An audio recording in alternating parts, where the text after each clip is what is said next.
Assalamualaikum warahmatullahi wabarakatuh. Jumpa lagi di channel Ruslan Wahid. Pada kesempatan ini saya akan membagi tutorial bagaimana cara mengonlinekan e-learning madrasah menggunakan hosting. Sebelum kita mulai untuk mengonlinekan learning madrasah menggunakan hosting ini, ada yang perlu kita harus siapkan, yaitu yang pertama database SQL, kemudian yang kedua data web berekstensi zip, kemudian yang ketiga backup learning madrasah yang kita dapatkan di server, kemudian yang keempat tentunya adalah domain dan hosting. Nah, untuk yang pertama kedua ini saya sudah siapkan filenya di deskripsi yang bisa teman-teman download secara gratis. Nah, sedangkan data yang ketiga ini adalah didapatkan dari hasil backup learning madrasah yang ada di server di localhostnya ya. Ya, seperti ini teman-teman ya. Ya, seperti ini. Dari mana kita dapat hasil backup itu di sini ya, di sini ya. Nanti ini teman-teman login ke sini atau bisa juga menggunakan ini ya. Nah, setelah kita login baru akan kita bisa backup ini teman-teman ya. Nah, ini kita backup. Nah, setelah kita backup maka hasilnya seperti ini teman-teman ya. Kita lihat, saya simpan di my dokumen yang ini ya. Nah, inilah data-data yang harus kita siapkan sebelum mengonlinekan e-learning madrasah melalui hosting ya. Yang pertama adalah ini database SQL-nya, kemudian yang kedua adalah data web yang berformat zip, kemudian yang ketiga adalah hasil backup e-learning madrasah dari server yang sudah kita download sebelumnya. Oke, kita mulai saja. Untuk melakukan agar online daripada e-learning madrasah ini agar bisa online, poin yang keempat tadi yang saya sampaikan sebelumnya, kita harus membutuhkan layanan domain dan hosting untuk bisa mengonlinekannya agar bisa diakses selama 24 jam oleh guru-guru dan siswa, kapan saja, di mana saja, dan menggunakan media apa saja teman-teman. Nah, sementara domain dan hosting ini saya sendiri mencoba menggunakan layanan hosting yang ada di Dewa Hoster. Yang ini teman-teman, saya coba layanan di sini menggunakan layanan Bigger Hosting, memilih plan 2. Di sini teman-teman bisa memilih paket-paket yang ada. Ada plan 1 itu 35.000 per bulan, ada plan 2 60 per bulan, kemudian plan 3 100.000 per bulan. Nah, sementara saya pilih yang paket plan 2 ini teman-teman. Di sini daya tampungnya sekitar 10 GB stroke ya, stroke ya.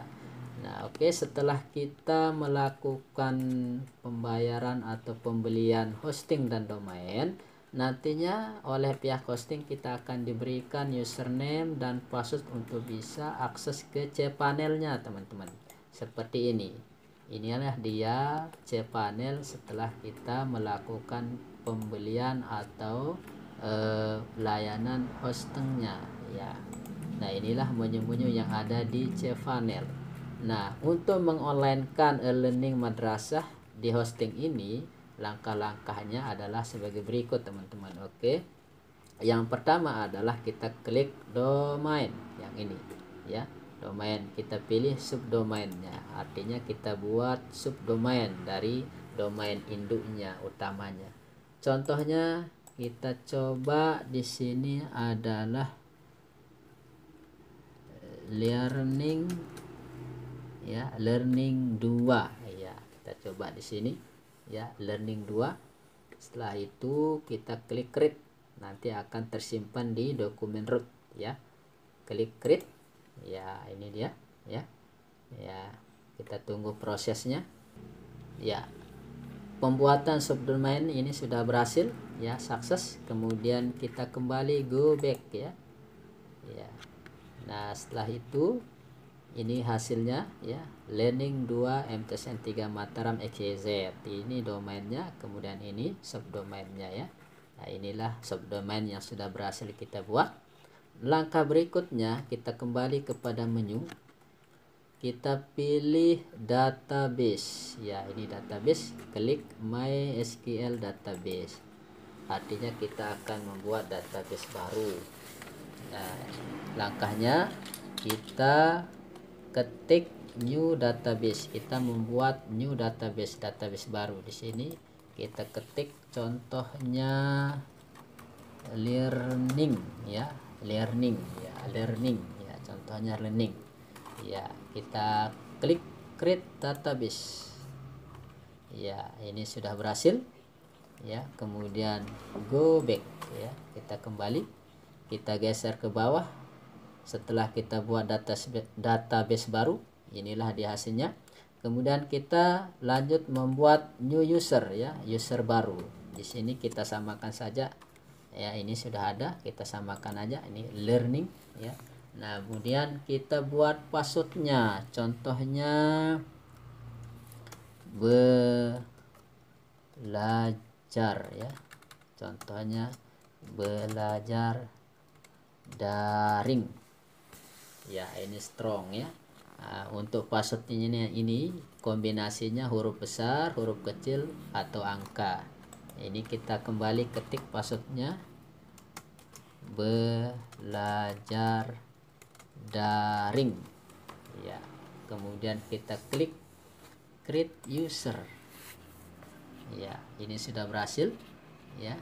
Nah supaya kita tidak lupa ya, supaya kita tidak lupa nama databasenya, kemudian passwordnya, kita pindah di sini saja ya. Nah, kita oke ya, databasenya itu ini dia ya, databasenya kita copy, kemudian kita pindah di notepad supaya tidak lupa ya.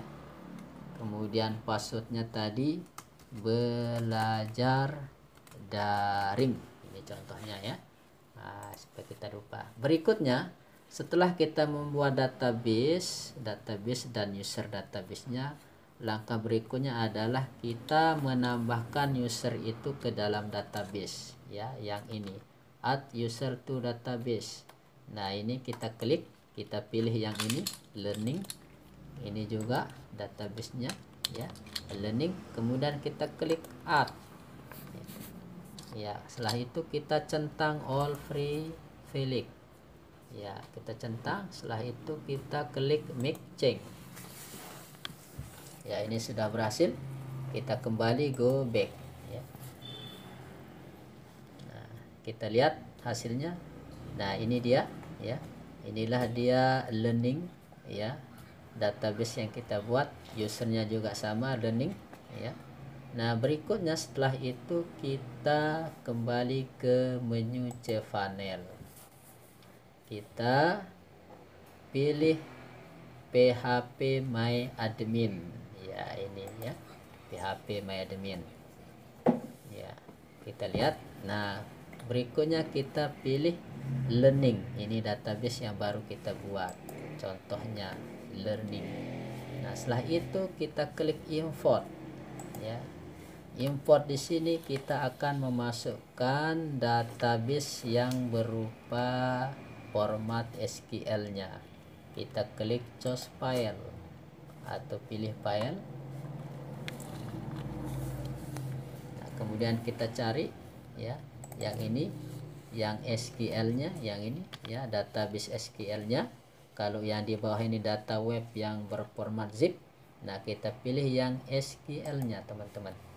Klik ini, kemudian open ya. Berikutnya kita pastikan formatnya SQL, lalu kita klik kirim atau go ya. Kita tunggu proses import database-nya. Sambil menunggu proses import database-nya, kita lihat menu cPanel ya. Kita kembali ke menu cPanel. Di sini kita pilih file manager ya, file manajernya ya, file manager.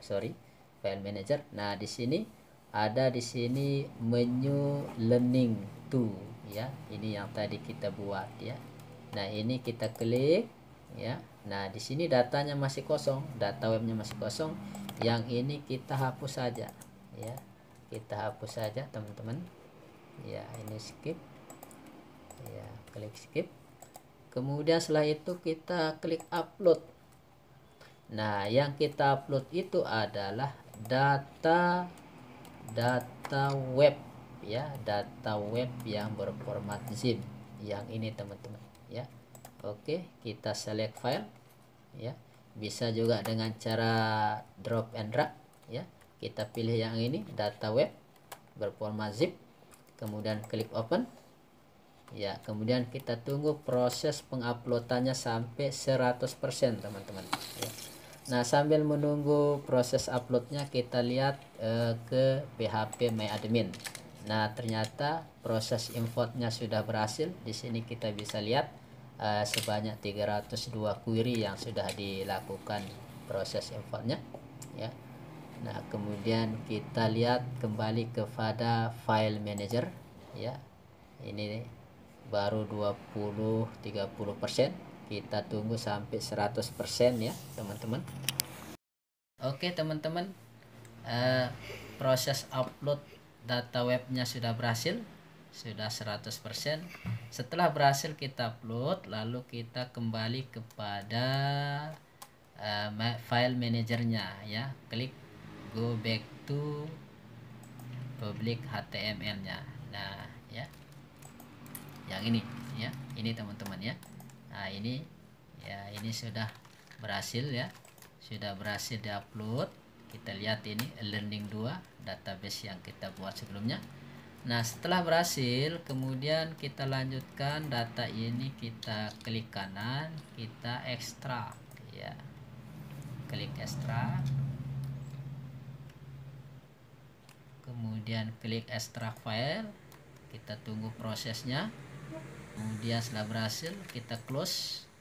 Nah, kalau misalnya teman-teman file dari HT aksesnya ini tidak ada, tidak muncul, tidak kelihatan di sini, maka cara mengatasinya adalah teman-teman klik setting ya. Kemudian ini kita centang seperti ini ya, kita centang ya, ini kita pilih, kemudian ini juga kita centang show hidden file, ini kita centang, kemudian kita save ya. Nanti hasilnya akan muncul file yang ini ya. Nah, setelah itu yang kita upload pertama ini, yang data webnya yang berekstensi zip ini, kita hapus saja ya, kita buang ya, kita hapus ya, skip ya, config. Nah, inilah dia. Nah, setelah itu kita buka avv ya, kita buka file avv nya, kemudian kita pilih config. Nah, kemudian kita lihat database-nya ini, teman-teman ya. Database ini ada dua, database 1 dan database ini, database sama database 1. Jadi yang kita pilih adalah database yang di atas. Ini kita klik kanan, kemudian pilih edit. Kemudian edit. Nah, setelah itu kita lihat paling bawah di sini ya, ada hostname, ada username, password, dan database-nya. Nah, hostname ini tetap sama. Nah, username ini, username ini kita ganti dengan username yang kita sudah buat tadi. Contohnya ini, teman-teman ya. Ya. Learning ya. Kita copy. Kemudian ini kita paste ya, kita paste di sini ya.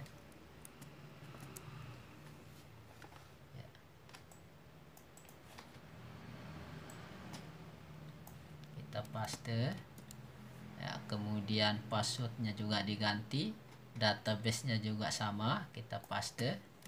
Kemudian passwordnya tadi ya, ini tadi apa namanya nih, belajar daring ini ya, passwordnya ini kita copy, kemudian kita paste di sini ya. Nah, sudah berubah. Setelah itu kita klik save change. Ya, sukses. Baru kita kembali ke menu my. Nah, ini dia ya teman-teman ya. Sudah berhasil. Kita kembali kepada PHP MyAdmin. Proses import daripada database SQL-nya sudah berhasil. Nah, sekarang kita lihat domain yang kita sudah buat sebelumnya ya, subdomain kita buat sebelumnya. Kita coba apakah berhasil atau tidak. Yang mana dia ini ya, yang dua ini ya. Kita coba ini ya, di sini paste, di sini kita tes ya, apakah berhasil atau tidak. Nah, ini dia teman-teman, ternyata alhamdulillah sudah berhasil. Cuma di sini belum muncul nama sekolahnya, masih blank. Di sini nama sekolahnya belum ada. Nah, cara mengatasinya kita kembali kepada PHP MyAdmin ini ya. Kita kembali ke sini. Nah, ini kita pilih lagi kedua kali import ya. Nah, kemudian kita pilih choose file. Apa yang kita import di sini? Yang akan kita import adalah data hasil backup e-learning madrasah yang ini ya, data hasil backup e-learning madrasah yang kita sudah backup dari sini ya.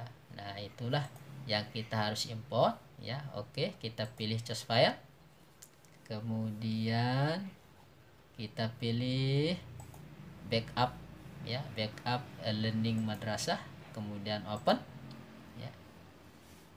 Kemudian kita tunggu prosesnya ya. Oke, kita klik kirim atau go. Kita tunggu prosesnya sampai selesai. Nah, ini sudah selesai ya. Nah, kalau sudah ini kita import dari data backup itu ya, dari data backup e-learning ini sudah selesai kita import, maka kita coba kembali lagi ke sini ya.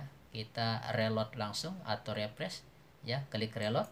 Kita tes apakah berhasil atau tidak. Iya, ternyata alhamdulillah teman-teman, ini sudah berhasil. Sudah kelihatan nama sekolahnya, e-learning MTS 3 Mataram. Kalau sudah muncul ini berarti sudah berhasil. Nah, boleh kita coba juga ya. Nah, kita coba ini, kita coba untuk login ya. Nah, ini sudah berhasil untuk mencoba login sebagai akun guru ya. Ini dia ya. Boleh teman-teman mencoba login dengan akun guru atau akun operator ya. Nah, berarti proses mengonlinekan e-learning madrasah ini sudah berhasil melalui hosting teman-teman ya. Nah, mungkin ini saja tutorial yang bisa saya bagikan. Kalau ada kesulitan bisa meninggalkan komentar di video ini kurang lebihnya. Dan sebelumnya jangan lupa klik like, subscribe, dan komen. Oke, terima kasih atas kunjungannya yang telah menonton video ini. Kurang lebihnya, assalamualaikum warahmatullahi wabarakatuh.